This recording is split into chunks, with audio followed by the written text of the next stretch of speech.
नमस्कार दोस्तों, Vijendra Soni Ganganagar YouTube channel पर आपका फिर स्वागत है।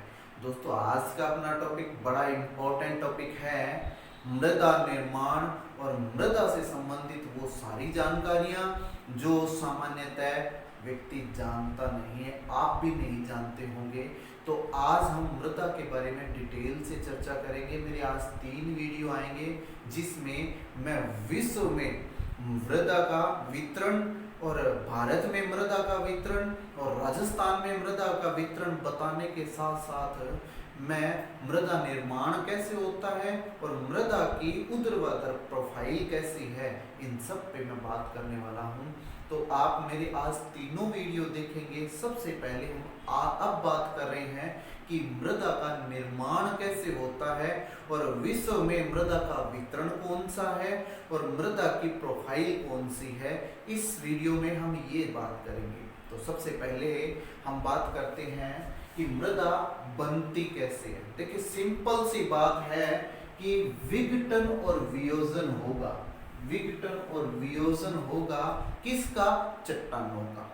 चट्टानों का विघटन और वियोजन होगा और उसमें जैविक पदार्थ यदि मिल जाएं, जैविक पदार्थ मिल जाएं तो इन सब से मिल करके क्या बनता है? मृदा बनती है, मिट्टी बनती है। क्लियर है? अब इसका निर्माण होता कैसे? कौन कौन सी चीजें हैं जो इसके निर्माण में भाग लेती है, हम एक एक की बात करते हैं। तो सबसे पहले हम मृदा जनन में देखते हैं कि अपक्ष होता है। अपक्ष अपक्ष का मैं सामान्य परिचय दे दूं। अपक्ष का सीधा सीधा मतलब क्या होता है कि ये स्थैतिक क्रिया है और इसमें कोई भी पदार्थ टूट जाएगा। जैसे मैंने यहाँ कहा है विघटन, टूटना, वियोजन, तो ये टूट जाएगा या वियोजित हो जाएगा, इसमें स्थानांतरण नहीं होता है, वो अपक्ष कहलाता है। मतलब टूटना और एकत्रित हो जाना, वो क्या कहलाता है? अपक्ष कहलाता है। ये क्यों हो जाता है, क्या कारण है इसका, उसकी हम बात करें तो ये रासायनिक क्रिया से हो सकता है। रासायनिक क्रिया से हो सकता है। और रासायनिक क्रिया कितने प्रकार की? जैसे कार्बोनेशन की हम बात करते हैं, बड़ा इंपॉर्टेंट है, इसमें से पूछ लिया जाता है। चौथा ही कोई ऑप्शन दे दे कि कार्बोनेशन, ऑक्सीकरण, जल अपघटन और हाइड्रेशन, ये 4 दे दिया। ये पूछ लिया कि मृदा निर्माण में कौन सी रासायनिक क्रिया नहीं है, तो आप हाइड्रेशन कर देंगे। इसमें नहीं है ये रासायनिक अभिक्रिया। क्लियर है? तो इनमें से सवाल आता है। सबसे पहले हम देखते हैं कि कार्बोनेशन क्या चीज है। देखिए, कार्बोनेशन कैल्शियम कार्बोनेट से जुड़ा होगा, चुना प्रदेश में होता है सबसे ज्यादा। चुना प्रदेश में सीधा सा ध्यान में रखना कि कैल्शियम कार्बोनेट, जैसे चूने में जल डाल दिया, जल की मात्रा कैल्शियम कार्बोनेट में जब भी आएगी तो कौन सी क्रिया होगी? कार्बोनेशन होगा और कार्बोनेशन से चुनने के जो कण हैं वो ढीले हो जाएंगे और क्या हो जाएगा? अपक्ष हो जाएगा। क्लियर है? दूसरा, ऑक्सीकरण और अपचयन। यदि ऑक्सीजन की मात्रा बड़ी है, ऑक्सीजन की मात्रा बड़ी है या हाइड्रोजन की मात्रा घटी है, तो क्या होगा? ऑक्सीकरण होगा और इससे जो चट्टान होती है उसके कण ढीले पड़ जाते हैं, तो अपक्ष होता है। या दूसरा कहते हैं अपचयन। अपचयन में क्या होता है कि ऑक्सीजन की मात्रा घट जाए या हाइड्रोजन की मात्रा बढ़ जाए, ऐसी रिएक्शन हो तो वो क्या कहलाता है? अपचयन की क्रिया कहलाता है। और इससे भी क्या निर्माण होता है? मृदा निर्माण होता है। जल अपघटन। जल अपघटन में क्या होता है कि हाइड्रोक्साइड बनेंगे। हाइड्रोक्साइड, ये शब्द याद रखना, हाइड्रोक्साइड बनेंगे जब भी जल की उपस्थिति से चट्टानों में हाइड्रोक्साइड का निर्माण हो जाए, जिसका सूत्र क्या है? OH यहाँ माइनस। तो ये यदि हाइड्रोक्साइड का निर्माण हो जाए तो कौन सी क्रिया है? जल अपघटन की क्रिया है। और हाइड्रेशन जल दाब गति क्रिया, इसमें कोई रासायनिक परिवर्तन नहीं होता है, तो ये जल दाब गति क्रिया से भी क्या हो सकता है? अपक्ष हो सकता है। तो ये रासायनिक में ये 3, फिर जो था हाइड्रेशन हो जाएगा। इसके बाद हम भौतिक अपक्ष की बात करें तो भौतिक अपक्षय में क्या आ सकता है, खंडीय विखंडन। खंडीय विखंडन जिसको क्या कह देते हैं, ब्लॉक डिसइंटीग्रेशन। इसमें क्या होता है कि चट्टान बड़े बड़े कणों में टूट जाए, मतलब उसके बारीक कण नहीं बने और पूरी की पूरी चट्टान ब्लॉक्स में या खंडों में विखंडित हो गई है, तो क्या कहलाता है, खंडीय विखंडन। और यदि वो छोटे छोटे कणों में विभाजित हो जाए तो वो क्या कहलाता है, पार्टिकल डिसइंटीग्रेशन कहलाता है। कभी भी ऐसा विखंडन होगा तो पहले ब्लॉक विखंडन होगा, उसके बाद में पार्टिकल विखंडन होता है। क्लियर है। अब बात करें शल्कन। देखिए शल्कन हमेशा कब होता है, जब एक ही प्रदेश में एक समय में बहुत कम समय के अंतराल में एक बार अधिकतम गर्म और एक बार अधिकतम ठंडा ऐसा मौसम परिवर्तन हो तो क्या होता है, उसकी ऊपरी जो परत होती है वो अपक्षित हो जाती है, वो अलग हट जाती है। जैसे प्याज का छिलका होता है, प्याज के छिलके के भांति उतर जाती है, तो वो क्या कहलाता है, अपशल्कन कहलाता है। इसको क्या कह देते हैं, एक्सफोलिएशन। ये सीधा यूं ही पूछ लिया जाता है, एक्सफोलिएशन अपशल्कन ना दिया हो तो ये जैसे हम बात करें कि मरुस्थलीय क्षेत्र है, मरुस्थलीय क्षेत्र में जो चट्टानें हैं, मरुस्थलीय क्षेत्र का सुबह के समय तापमान बड़ा कम हो जाता है, एकदम से ठंडा हो गया, और दोपहर के समय तापमान बहुत ज्यादा हो जाता है। इस कम और ज्यादा के अंतर के कारण क्या हो गया है, उसकी ऊपरी परत का हट जाना क्या कहलाता है, अपशल्कन कहलाता है। फिर हम बात करें कि जैविक अपक्षय क्या चीज है। जैविक अपक्षय, जो भी जैविक कारक है, जैविक कारक भी कौन से, जो दंतुरित जंतु होते हैं, दंतुरित जंतु मतलब जो कुतरने वाले जंतु है, कुतर के कोई चट्टान को काट दे, तो इस प्रकार के जंतुओं के द्वारा जैविक अपक्षय सबसे ज्यादा होता है। इसके अलावा कौन कौन सी चीजें हम ले सकते हैं इसमें, जैसे दीमक हुआ, तो दीमक भी क्या कर रही है, जैविक अपक्षय का उदाहरण बता रही है। क्लियर है। अब देखते हैं कि अपक्षय के बाद मृदा जनन में दूसरी क्रिया क्या है, तो वो स्थानांतरण है। स्थानांतरण, स्थानांतरण क्षैतिज हो सकता है और ऊर्ध्वाधर हो सकता है। दो प्रकार के स्थानांतरण से मृदा जनन होता है। देखते हैं एक एक चीज को। सबसे पहले अपक्षालन। अपक्षालन, इसको निक्षालन भी कह देते हैं, लीचिंग प्रोसेस। लीचिंग प्रोसेस, इसमें क्या होता है, ध्यान रखना कि जो मृदा है, मृदा का जल के साथ कोलाइडी विलयन बना लेना, मतलब कोलाइडी विलयन बनाया और उसके जो खनिज लवण है वो मृदा की जो प्रोफाइल है उसमें एक स्तर से दूसरे निचले स्तर में चले जाना, ये क्या कहलाता है, अपक्षालन कहलाता है। और अपक्षालन से हमेशा क्या होगा, जो मृदा है वो अम्लीय हो जाएगी। अम्लीय हो जाएगी मतलब जिसके ह्यूमस है वो तो ऊपर पड़े रहेंगे। ह्यूमस क्या हुआ कि जो भी जैविक पदार्थ हैं, जैसे वनस्पति हुई, वनस्पति के पत्तियां हो गई, उसकी जड़ हो गई, ये सारी मिल करके ऊपरी सतह का निर्माण तो कर देंगी। जो इसके खनिज लवण होंगे वो निचली परत में चले जाएंगे। इसको क्या कहते हैं, अपक्षालन कहते हैं। मतलब कोलाइडी प्रवेश यदि द्वितीय स्तर में हो गया, मृदा के आंतरिक भाग में हो गया, तो अपक्षालन कहलाएगा। और यदि सिलिका या मिट्टी भौतिक रूप से स्वयं जल के साथ घुल करके दूसरे स्तर में चली जाए तो उसको कहते हैं अपवहन। देखिए इसमें सिलिका नहीं गई है दूसरे स्तर में, अपवहन में सिलिका दूसरे स्तर में गई है। इस चीज को ध्यान में रखना, अपवहन में सिलिका दूसरे स्तर में जाती है। और यदि विनिक्षालन की बात करें तो विनिक्षालन में जितने भी खनिज लवण जो हैं वो B2, इसका मैं अभी आगे जब प्रोफाइल बताऊंगा तो B2 से स्तर में चले जाएं और वहां पर निक्षेपित हो जाएं, जमा हो जाएं, तो वो क्या कहलाता है, विनिक्षालन कहलाता है। क्लियर है। और इसके बाद में देखिए कैल्सीकरण। कैल्सीकरण हमेशा सबसे ज्यादा कहाँ होता है? उस क्षेत्र में होगा जहां पर वाष्पोत्सर्जन की मात्रा ज्यादा हो और वर्षा की मात्रा कम हो, वहां कैल्सीकरण सबसे ज्यादा होगा। और ऐसा क्षेत्र होता कौन सा है? घास के मैदान होते हैं। घास के मैदान में हमेशा वाष्पोत्सर्जन ज्यादा होता है और वर्षा की मात्रा अपेक्षाकृत वाष्पोत्सर्जन से कम होती है। तो इसमें कैल्सीकरण होता है। और कैल्सीकरण में सबसे ज्यादा जो क्रिया होती है वो केशिका क्रिया होती है। केशिका क्रिया। केशिका क्रिया।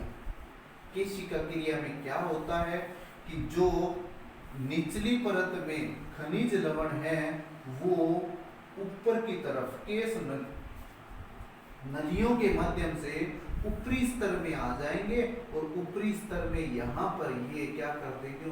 खनिज लवण का जमाव कर देंगे। तो ये क्या कहलाता है?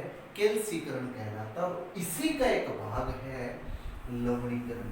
लवणीकरण कि इस केशिका क्रिया के द्वारा यदि लवण की मात्रा धरातल के ऊपरी भाग में आ जाए तो ये क्या कहलाता है? लवणीकरण कहलाता है।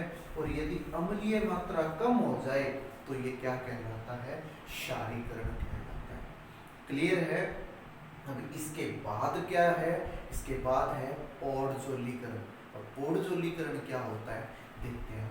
ओडजोलीकरण और लेटराइजेशन, इसमें अंतर देखते हैं। सबसे पहले ओडजोलीकरण आपने ये याद रखना है कि आर्द्र शीत जलवायु में होता है। जो ध्रुवीय क्षेत्र है, ध्रुवीय उत्तरी ध्रुव की बात करना, जो कनाडा का हुआ, स्कैंडिनेवियन क्षेत्र हुआ और साइबेरिया का उत्तरी भाग हुआ, यहाँ पर ये मृदा पाई जाएगी। यहाँ पर आर्द्रता भी होती है और शीत जलवायु भी होती है। तो ये ध्यान रखना, मृदा के निर्माण में सबसे ज्यादा उपयोगी जो कारक है वो जलवायु है। जलवायु का सबसे ज्यादा प्रभाव पड़ता है इस पर। क्लियर है?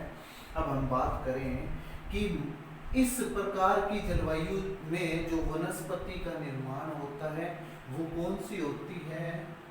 कोणधारी। कोणधारी वन होते हैं। कोणधारी वन के पत्ते यहाँ पर जमीन पर पड़े रहेंगे, लेकिन यहाँ पर क्या है? आर्द्रता तो है लेकिन वो शीत रूप में है, इसलिए अपक्षालन की क्रिया हो नहीं पाती है। क्यों?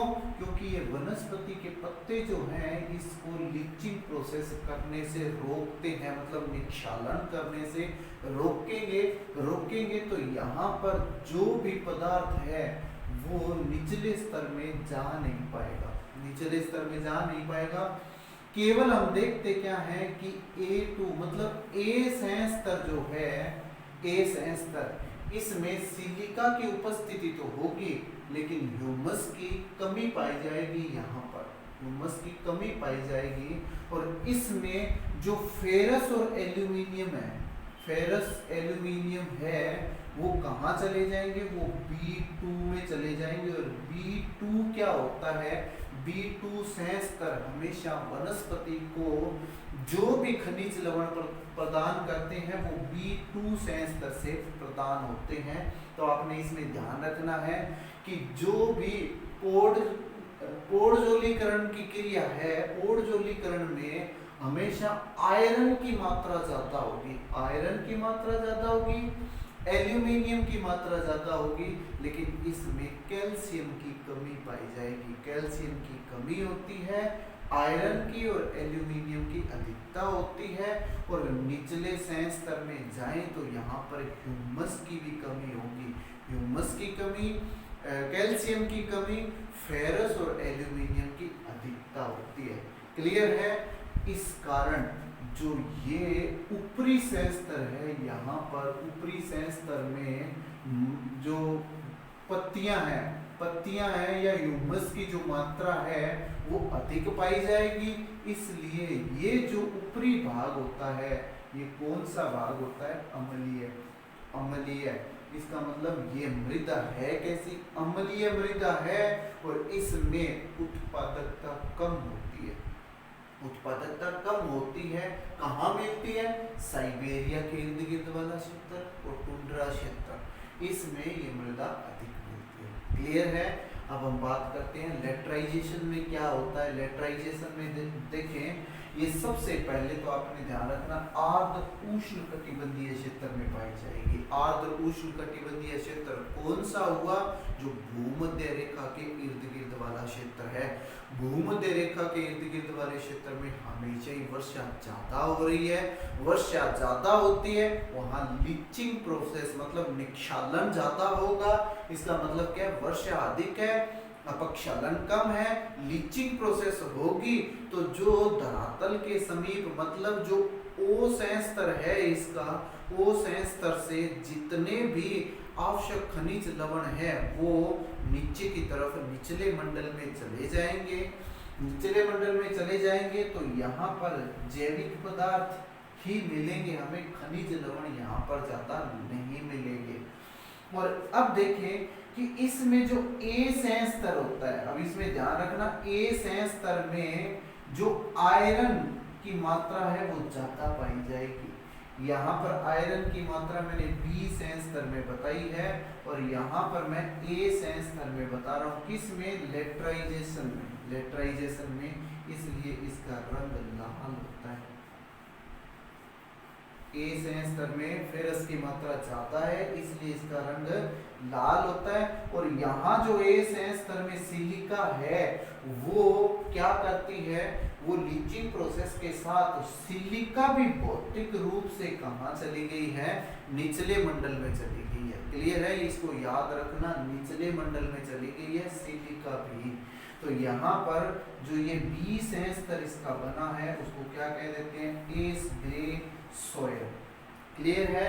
अब इसमें ध्यान रखना इसका जो लंबवत परिच्छेदिका बन रही है वो ज्यादा लंबी बन रही है, लेकिन इसकी जो लंबवत परिच्छेदिका है वो ज्यादा नहीं बन पाएगी। कारण क्या है? कि इसमें अपक्षालन की क्रिया नगण्य होती है, नगण्य। इसी कारण इसकी जो प्रोफाइल बनती है किसकी? पोर्जोलीकरण वाली मृदा की, इसमें प्रोफाइल 30 सेंटीमीटर तक की विकसित हो जाती है और 50 सेंटीमीटर से ज्यादा इसकी प्रोफाइल विकसित हो नहीं पाती, इसलिए ये कम विकसित मृदा है। कौन सी? पोर्जोलीकरण वाली। और ये ज्यादा विकसित मृदा है कौन सी? लेटराइजेशन वाली। क्लियर है?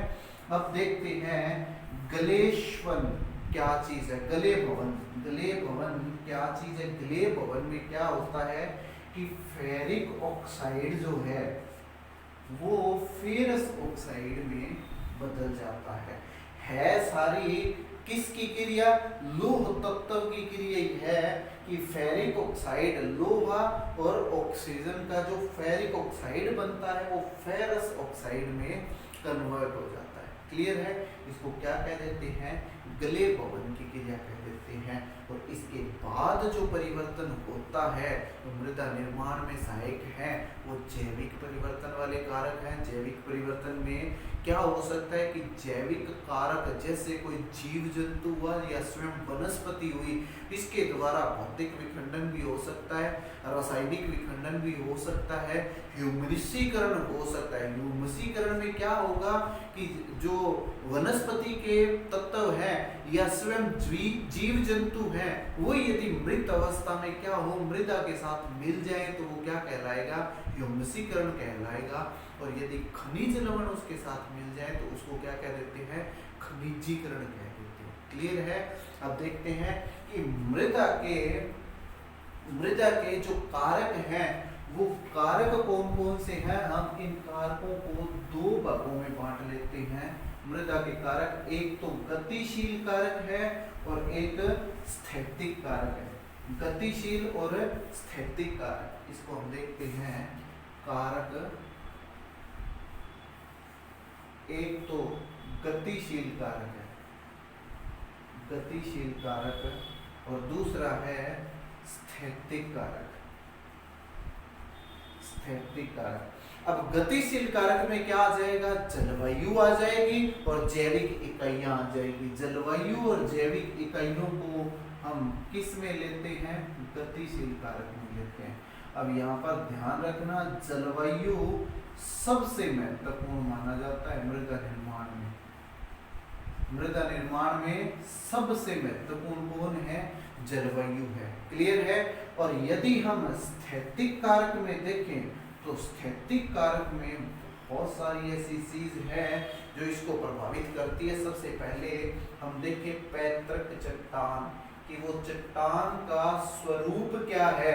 यदि चट्टान कठोर है तो टूटेगी बहुत मुश्किल से, तो मृदा निर्माण जटिल होगा, मुश्किल से होगा। दूसरी चीज क्या है इसमें? स्थलाकृति। तो स्थलाकृति को हम यहाँ लिख लेते हैं, स्थैतिक कारक में मान लेते हैं।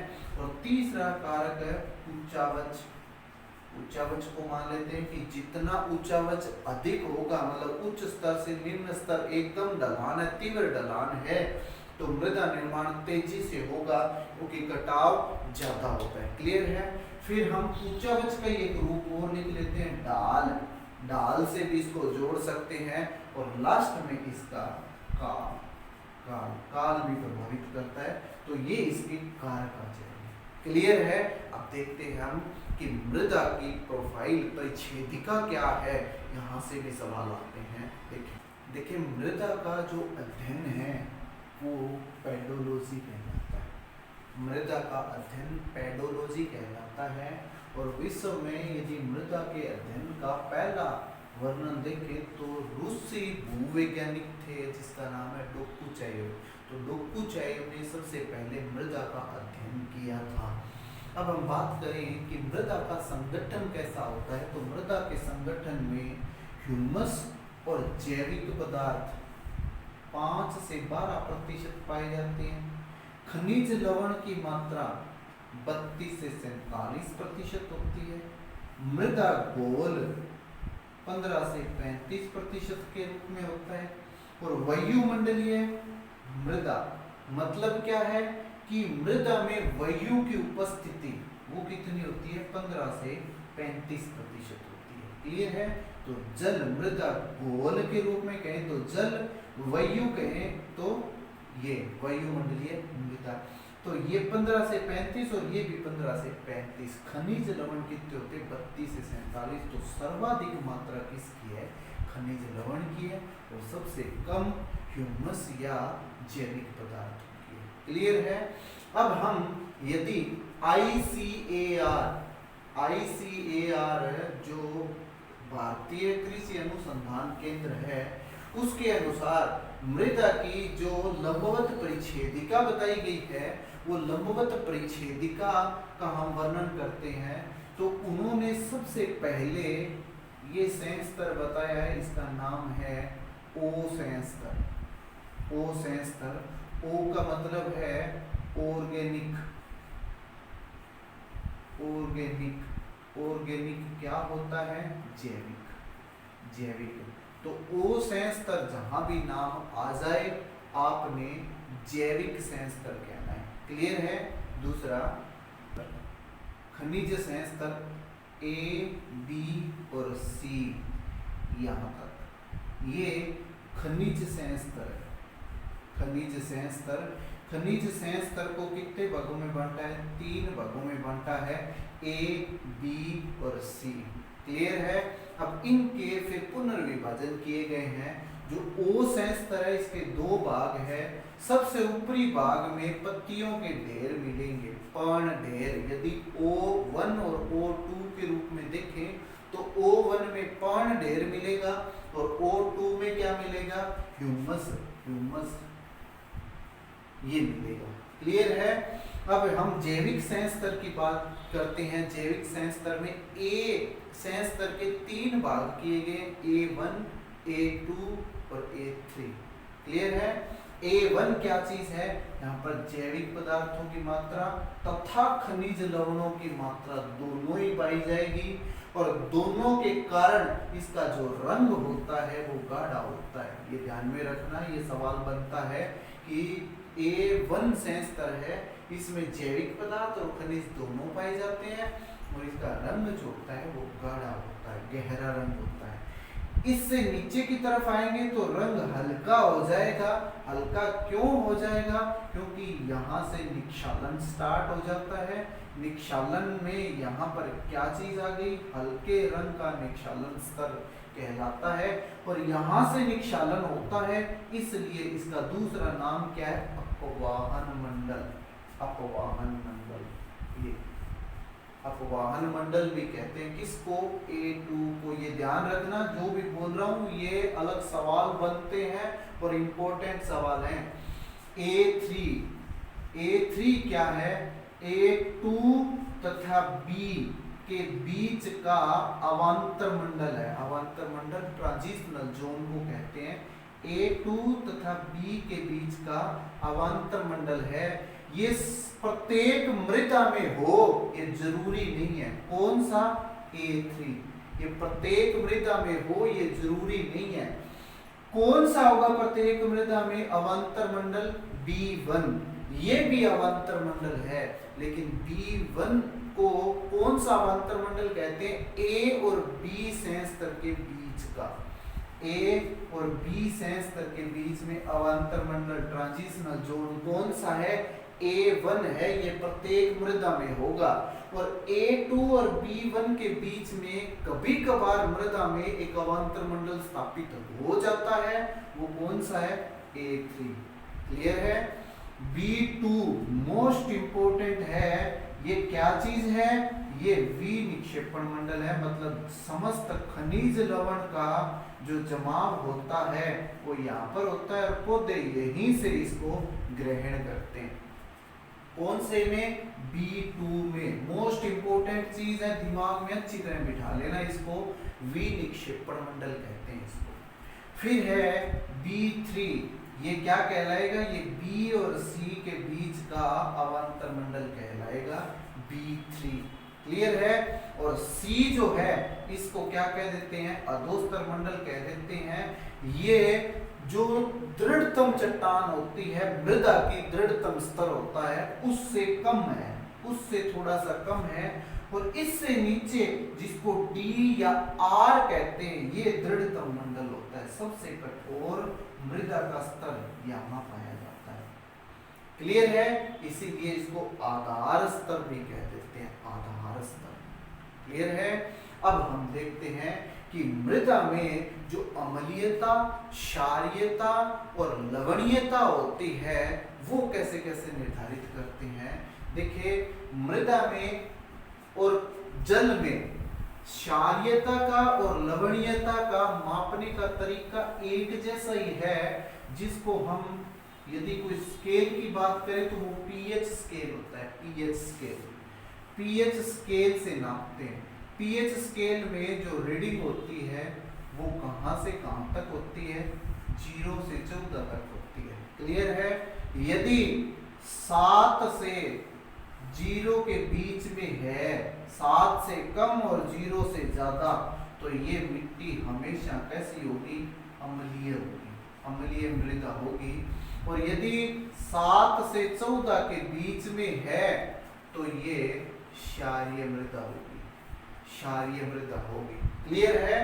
लेकिन यहाँ पर ध्यान में रखना है कि यदि मृदा का पीएच मान 6.5 है तो ये सर्वोत्तम उपजाऊ है। सर्वोत्तम उपजाऊ मृदा कौन सी है? जिसका पीएच मान 6.5 है। क्लियर है? और यदि ये 7.5 हो जाए, 7.5 हो जाए तो 7.5 होते इसको क्या कहते हैं? लवणीय। 7.5 होते ही इसको क्या कहते हैं? लवणीय। और 8.5 हो जाए, 8.5 हो जाए तो ये क्या कहलाती है? क्षारीय। क्षारीय। क्लियर है? तो ये 7.5 तक लवणीय कहला जाएगी और लवणीय में भी अन्य जो तत्व मिल जाएंगे तो वो क्या कहलाएगी? क्षारीय कहलाएगी। क्लियर है? इसके बाद देखते हैं जो 1975 का अमेरिका का CSCS क्लासिफिकेशन है उसकी हम बात करते हैं। अमेरिका में सन 1975 ईस्वी में वृहद मृदा वर्गीकरण किया गया था, जिसको CSCS वर्गीकरण कहते हैं, कॉम्प्रिहेंसिव सॉइल क्लासिफिकेशन सिस्टम। इसके अनुसार मृदा को 10 भागों में बांटा गया है। 10 भागों में 11वां भाग भी इसमें जोड़ा गया है। हम बात करते हैं वो 11 भाग कौन से हैं। पहले 10 थे, अब 11वां भी जोड़ दिया गया। 11 भाग कौन से हैं? सबसे पहले हम बात करते हैं एंटीसोल। एंटीसोल वो मृदा है जिसमें किसी भी प्रकार का सेंस स्तर विकसित नहीं हुआ है, इसका विकास अभी तक हुआ नहीं है। वो कौन सी है? एंटीसोल प्रकार की मृदा है। यदि नवीन मृदा की बात करें जिसमें एक या दो सेंस स्तर ही विकसित हुए हैं, वो क्या कहलाती है? नवीन मृदा कहलाती है। इस नवीन मृदा को क्या नाम दे देते हैं? इंसेक्टिसोल। वर्तमान में देखें तो जैसे खद्दर भूमि की मृदा जो है वो किस में आ जाएगी? इंसेक्टिसोल में आ जाएगी। क्लियर है? तीसरा है हिस्टोसोल। हिस्टोसोल पीट मृदा को कहते हैं। पीट मृदा क्या है कि इसमें 80 सेंटीमीटर तक इसका विस्तार पाया जाता है। किस रूप में? जैविक पदार्थों के रूप में। तो वो पीट मृदा है। इसमें जल की मात्रा हमेशा ही ज्यादा होती है। और ऑक्सीसोल बहुत पुरानी और अपक्षित जो उष्ण और उपोष्ण कटिबंधीय क्षेत्र की मृदा है, जिसमें जैविक सेंस स्तर पूर्णतया विकसित है, वो कौन सी कहलाती है? ऑक्सीसोल मृदा कहलाती है। इसके बाद में है अल्टीसोल। अल्टीसोल मानसूनी क्षेत्र की मृदा होती है। मानसूनी क्षेत्र की मृदा कौन सी? जिसका रंग लाल होता है, लाल रंग की मृदा होती है। और एक समय में यहाँ पर प्राय शुष्कता रहती है, और दूसरा जब मानसून काल आता है तो यहाँ पर वर्षा से अति आर्द्र क्षेत्र भी विकसित हो जाते हैं। यदि ऐसा एक वर्ष के दौरान शुष्कता और आर्द्रता का चक्कर हो तो उसमें कौन सी मृदा विकसित होगी? अल्टीसोल। और इस प्रकार की मृदा अम्लीय प्रकार की होती है। अम्लीय प्रकार की मृदा होती है। फिर बात करते हैं वर्टिसोल की। वर्टिसोल काली मिट्टी जिसको कह देते हैं, ऐसी मिट्टी जो घास के मैदान सवाना क्षेत्र में है वहां पर मिलती है। इस प्रकार की मृदा को मृतिका मृदा भी कहते हैं, जिसका अंग्रेजी रूपांतरण हम देखें तो क्ले कह देते हैं। क्ले मिट्टी कौन सी कहलाती है? वर्टिसोल मृदा कहलाती है। फिर है अल्फीसोल। अल्फीसोल वो क्षेत्र है जहां पर तर मैदान होते हैं, मतलब अति आर्द्र क्षेत्र होते हैं, और ये स्लेटी प्रकार की मृदा होती है। इसका रंग स्लेटी होता है। अति अपक्षालन होने के कारण यहाँ की मिट्टी जो होती है वो क्षारीय प्रकार की होती है, उच्च क्षारीयता विकसित होती है। मतलब अम्लीय का यहाँ पर कोई नामो निशान भी नहीं होता है। किसमें? अल्फीसोल में। मोलिसोल भुरभुरी मुलायम मिट्टी होती है। और मोस्ट इम्पोर्टेंट बात कि प्रेरीज क्षेत्र में जो घास के शीतोष्ण कटिबंधीय घास के मैदान है वहां पर कौन सी? मोलिसोल मृदा पाई जाएगी। और इसकी विशेषता क्या है कि ये बहुत ज्यादा गहराई तक विकसित हो जाती है, मतलब अत्यंत गहराई तक विकसित जो मृदा है वो कौन सी? मोलिसोल मृदा है। क्लियर है? फिर है स्पोंडोसोल। स्पोंडोसोल में क्या होता है कि ह्यूमस के पोषक तत्व बहुत कम मिलते हैं, मतलब ह्यूमस की मात्रा बहुत कम होती है। और ऐसा क्षेत्र कौन सा होगा? जो शीतोष्ण कटिबंधीय वन क्षेत्र होता है। घास नहीं, मैं वन क्षेत्र की बात कर रहा हूँ। वन क्षेत्र होता है वहां पर स्पोंडोसोल प्रकार की मृदा पाई जाती है। फिर है एरिडोसोल। एरिडोसोल का मतलब रेगिस्तानी मृदा। रेगिस्तानी मृदा में जल की मात्रा कम होती है। जल की मात्रा कम है मतलब जैविक पदार्थ भी कम है। जैविक पदार्थ भी कम है तो वो मृदा कैसी होगी? वो क्षारीय प्रकार की मृदा होगी। इसमें जैविक प्रधानता नहीं होती है, मतलब जैविक पदार्थ नहीं पाए जाते।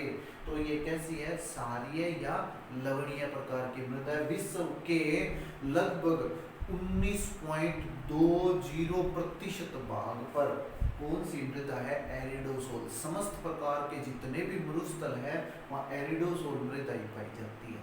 और लास्ट में एंडीसोल। एंडीसोल मृदा, एडीसोल मृदा, एडीसोल मृदा वो है जो ज्वालामुखी निर्मित पदार्थ है उनके अपक्ष से निर्मित जो मृदा है वो एडीसोल मृदा कहलाती है। और एडीसोल मृदा में जैविक पदार्थों की मात्रा पाई जाएगी, जैविक पदार्थों की मात्रा पाई जाएगी और ये उपजाऊ मृदा होती है। क्लियर है। इसके बाद में हम देखते हैं कि रंगों के आधार पर हम मृदा का वर्णन करें तो रंग के आधार पर कौन से तत्व की प्रधानता होती है और क्या वर्णन है उसका देखते हैं। मृदा के रंगों के आधार पर मैंने इसको 6 भागों में बांटा है। देखिए काला रंग मृदा में क्यों आ जाता है, काला रंग क्यों आ जाता है, उसका कारण है कि ह्यूमस की उपस्थिति है मृदा में तो उसका रंग कैसा हो जाएगा, काला। लाल रंग क्यों हो जाता है, लौह तत्व की यदि प्रधानता है तो उसका रंग लाल हो जाएगा। लाल पीला क्यों हो जाता है, यदि अपवहन तीव्र है। अब यहाँ पर ध्यान देना, मैं निक्षालन की बात नहीं कर रहा, मैं निक्षालन की बात नहीं कर रहा, मैं अपवहन की बात कर रहा हूं कि सिलिका भौतिक रूप से दूसरे निचले संय स्तर में चली जाती है तो अपवहन होता है। और अपवहन की मात्रा यदि तीव्र है तो उसका रंग लाल पीला हो जाता है। नीला रंग क्यों हो जाता है मृदा का, यदि ज्यादा जल के जमाव की स्थिति हो जैसे दलदली भूमि में होती है तब मृदा का रंग नीला हो जाएगा।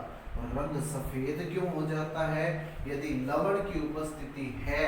और लवण की उपस्थिति किस कारण होती है, केशिकात्व सिद्धांत के कारण। केशिकात्व कि जो 20 स्तर में लवण की मात्रा है वो केश नलियों के द्वारा सतह के ऊपर आ जाए तो सतह के ऊपर उसका जमाव हो जाता है और वो भूमि कैसी दिखने लगती है, सफेद दिखने लगती है, तो वो लवण की उपस्थिति होती है। राख की भांति मतलब एस्क्ले दिखाई देती है, ऐसा रंग दिखाई दे तो इसका मतलब क्या है कि वहां पर सिलिका की मात्रा ज्यादा है, सिलिका की मात्रा ज्यादा है तो उसका रंग कैसा दिखाई देगा, एस्क्ले मतलब राख की भांति रंग दिखाई देता है। क्लियर है। अब इसके बाद देखते हैं कि कटिबंधीय, अंतरकटिबंधीय और जो पार्श्विक मृदा है उसके आधार पर मृदा को कैसे विभाजित किया जा रहा है, ये अपना अंतिम दौर है इस वीडियो का। इस अंतिम दौर में ये पढ़ें। मृदा के प्रकार को 3 भागों में बांटा है, कटिबंधीय, अंतरकटिबंधीय और अपार्श्विक मृदा। कटिबंधीय मृदा जो है वो 2 भागों में विभाजित की गई है, पेडोकल और पेडाल्फर। ये नाम क्यों पड़े हैं देख लें। पेडो मतलब मिट्टी, मिट्टी के अंदर यदि कैल्शियम की मात्रा होगी तो उसको कहेंगे पेडोकल मृदा। और पेडाल्फर, पैड मतलब मिट्टी, एल मतलब एल्यूमिनियम और FeR मतलब फेरस। तो यदि मिट्टी में एल्यूमिनियम तथा फेरस की मात्रा होगी तो उसको क्या कहेंगे, पेडाल्फर कहेंगे। क्लियर है। अब जो पेडोकल मृदा होती है वो छोटी घास की या मरुस्थलीय मृदा कहलाती है। छोटी घास में क्या क्या चीज सम्मिलित हो जाएंगे, चरनोजम मिट्टी, क्षेत्र की मिट्टी और भूरी मरुस्थलीय मिट्टी। इन तीनों को छोटी घास के रूप में जो उगती है जिस मृदा में वो मृदा आ जाएगी। और मरुस्थलीय मृदा ये भी किस में आ जाएगी, पेडोकल में, क्योंकि इसमें कैल्शियम की मात्रा पाई जाती है, चूना होता है इसमें। क्लियर है। फिर पेडाल्फर, पेडाल्फर को 2 भागों में बांटा गया है, एक तो लंबी घास की मृदा और एक वन क्षेत्र की मृदा। लंबी घास की जो मृदा है उसमें कौन कौन सी आ जाएगी, पोडजोल। मैंने ये जो कोणधारी क्षेत्र जो उप आर्कटिक क्षेत्र में होते हैं, जो मैंने साइबेरियन क्षेत्र की बात की थी, वो वाला एरिया, वहां पर राख की भांति दिखने वाली अम्लीय मृदा क्या कहलाती है? पोडजोल। मैंने पहले भी इसका पोडजोलीकरण जो हुआ था उसमें इसका वर्णन किया था। फिर प्रेरीज क्षेत्र की मृदा जो लंबी घास के मैदान है, शीतोष्ण कटिबंधीय है, वो वाले। उपोष्ण कटिबंध की लाल पीली मृदा, लाल पीली मृदा, लाल पीला रंग क्यों आता है मैं अपवाहन बता के गया हूं अभी। तो लाल पीली मृदा कौन से क्षेत्र की? उपोष्ण कटिबंध की। और उष्ण कटिबंधीय क्षेत्र की लाल मृदा। और उष्ण कटिबंधीय क्षेत्र में लाल मृदा क्यों होती है? क्योंकि वहां पर फेरस होता है। फेरस मतलब लो तत्व का ऑक्सीडेशन होता है, तो उसका रंग कैसा हो गया? लाल। तो उष्ण कटिबंधीय क्षेत्र में पाई जाने वाली लाल मृदा भी किस लिए प्रसिद्ध है? लंबी घास के मैदान के लिए। फिर वन क्षेत्र की मृदा की बात करते हैं। वन क्षेत्र में पोडजोल, लेटराइजेशन और भूरी पोडजोल। अब पोडजोल के जो रंग है, भूरी हुआ, लाल हुआ, पीली हुआ, ये बहुत सारे रंग है पोडजोल के, तो उसको अलग अलग हम क्लासिफिकेशन भी कर सकते हैं। मैंने इकट्ठा ही लिख दिया पोडजोल मृदा, तो किस में आ जाएगी? वन क्षेत्र की मृदा हो जाएगी। क्लियर है? और अपार्श्विक में जो जलोढ़ मृदा होगी, हिमोड मृदा हो गई, या वायुड, वायुड में भी हम क्या शामिल कर सकते हैं? लोएस को शामिल कर सकते हैं। तो ये सारी मृदा कौन सी होगी? अपार्श्विक मृदा होगी। क्लियर है? तो ये था हमारा आज का वीडियो। उम्मीद है आपको वीडियो बहुत पसंद आया होगा। यदि पसंद आया है आप इसे ज्यादा से ज्यादा शेयर करें और लाइक